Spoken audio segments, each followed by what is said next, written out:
There's actually a couple spots in the Bible where the author writes and tells someone they're writing, well, you don't need me to write you about that, because you already know. And in every one of those instances, what I really want to do is scream, write it, because we want to know what they have to say. They knew, but that doesn't mean that we know. However, we need to remember that this is the inspired word of God. It was not written by accident. It was written down for us the way it is because God wanted it to be that way.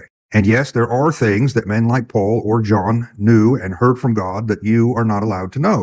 In fact, we see that in Revelation. John hears the thunders and he's about to write what they said. And then he's told, don't write that down. He heard something, but we're not allowed to hear it. Paul also talks about being caught up into heaven and hearing things that are unutterable to the human. So there are things that we're not allowed to know and that they did not tell us, even though they heard. And I like to put these in a category that I call theological nunyas. Theological nunya. These are theological subjects where God has decided that the information is none of your business. Okay, so it's a theological nunya.